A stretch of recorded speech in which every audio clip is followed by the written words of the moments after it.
Saludar en estos momentos, déjeme saludar al maestro Jaime Hernández, editor de La Jornada Sin Fronteras y miembro de esta familia sin censura. Mi querido Jaime, ¿cómo estás? Te saludo con mucho gusto. Buenas tardes, buenas noches.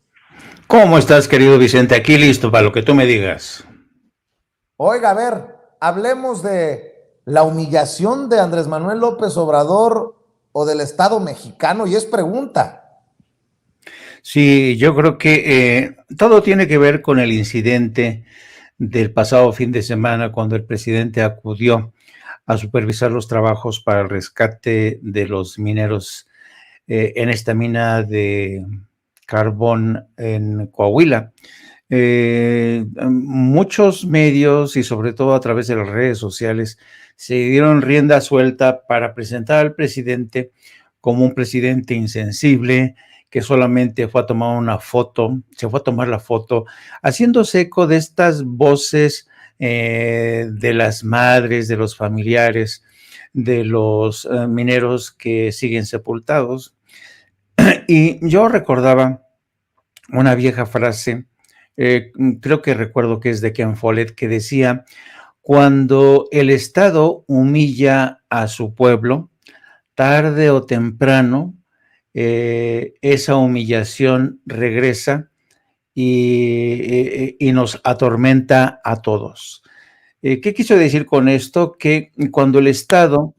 comete este tipo de abusos o de negligencias o prácticamente deja abandonado al pueblo a su suerte, como es el caso de la comunidad minera, pues era de esperar que la gente, en medio de su dolor, ofuscada por la frustración, hiciera rabieta y pataleo para tratar de reclamarle al presidente porque por estar ahí,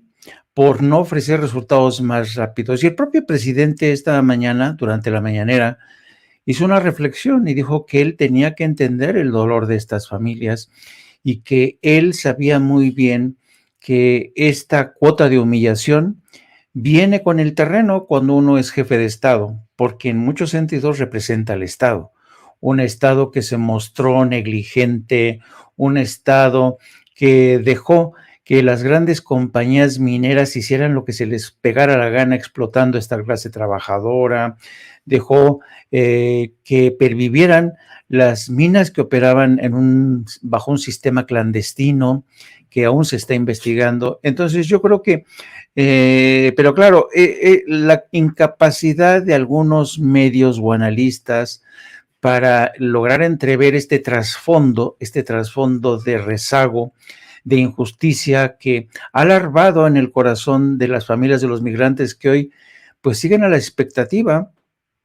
pues el presidente está obligado a entender y el presidente como jefe del Estado está obligado a aceptar este reclamo, que es justo, que es injusto, ese es harina de otro costal. Pero el presidente sabe muy bien que como cabeza de Estado está obligado a responsabilizarse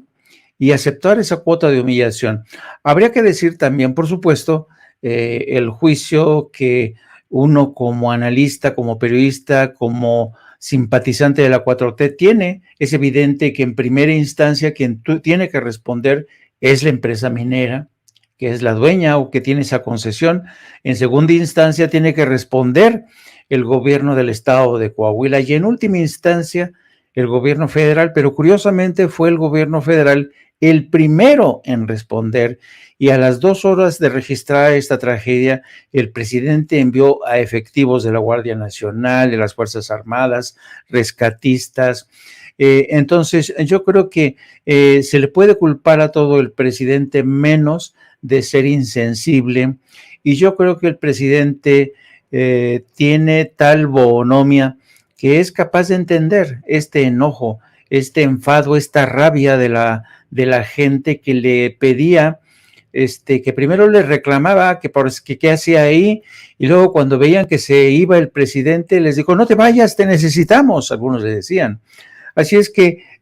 yo creo que esto es una gran lección de López Obrador como ser humano y como estadista, y yo creo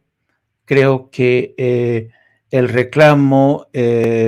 de esta gente va efectivamente dirigida al Estado, porque ya no se acuerdan Vicente Fox, que anda muy locuaz pidiendo solidaridad con Ucrania, pero ya no se acuerda de las minas que autorizó, las concesiones que autorizó, y que nunca se hizo responsable de la cultura laboral que regía a estos centros mineros. Así es que hay demasiada hipocresía en el ambiente, querido Vicente, y solamente quería puntualizar algo, y es esto precisamente, que al Estado, que es el que le compete en última instancia, pues se ha hecho cargo del rescate y encima ha aceptado el reclamo y esta cuota de humillación. Y el que seguramente no aceptará su cuota de humillación, así como lo planteas y como lo admite precisamente el presidente Andrés Manuel López Obrador en la mañanera, es el expresidente Vicente Fox,